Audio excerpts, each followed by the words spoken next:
உறவுகளுக்கு வணக்கம். நான் ஸ்வீட்டி. இன்னைக்கு சாஃப்டான சப்பாத்தி எப்படி செய்கிறதுன்னு பார்க்கலாமா? 2 கப் அளவுக்கு கோதுமை மாவு எடுத்துக்கோங்க. இது கூடவே உப்பு, 2 ஸ்பூன் அளவுக்கு எண்ணெய் ஊற்றி இதை நல்லா மிக்ஸ் பண்ணிக்கோங்க. இப்போ வார்ம் வாட்டர் ஊற்றி நல்லா சப்பாத்தி மாவு பதத்துக்கு இதை நல்லா பிசைஞ்சு எடுத்துக்கலாம். வார்ம் வாட்டர் எதுக்காகனா அப்போ தான் நமக்கு சப்பாத்தி நல்லா சாஃப்டாக கிடைக்கும். அதனால் இந்த மாவு நல்லா பிசைஞ்சு எடுத்துகிட்டு ஃபைனலாக 5 ஸ்பூன் ஆயில் ஊற்றி இதை நல்லா பிசைஞ்சு எடுத்துக்கலாம். 13 மினிட்ஸ் ஊற வச்சுக்கலாம். இப்போ ஊற வச்ச மாவை குட்டி குட்டியாக ரவுண்ட் பண்ணி எடுத்துக்கலாம். இப்போ சப்பாத்திக்கு மாவு 2 மெத்தடில் தேய்க்கலாம். ஃபர்ஸ்ட் மெத்தட் வந்து நம்ம ரவுண்ட் பண்ணி வச்சுருந்த மாவை நல்லா தேய்ச்சி எடுத்துகிட்டு ஃப்ரண்ட் அண்ட் பேக் சைடு நல்லா ஆயில் அப்ளை பண்ணி ஃபோல்ட் பண்ணி ரவுண்ட் பண்ணிக்கலாம்.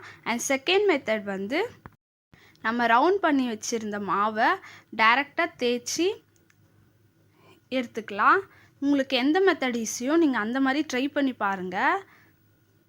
நல்லா சாஃப்டாக கிடைக்கும் சப்பாத்தி. இந்த மாதிரி நம்ம எல்லா மாவும் நல்லா தேய்ச்சி ரவுண்டாக எடுத்துக்கலாம்.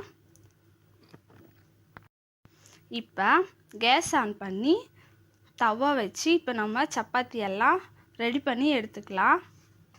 பாருங்கள், அவ்வளோ சாஃப்டாக இருக்கும். நீங்கள் இந்த மாதிரி ட்ரை பண்ணி பாருங்கள்.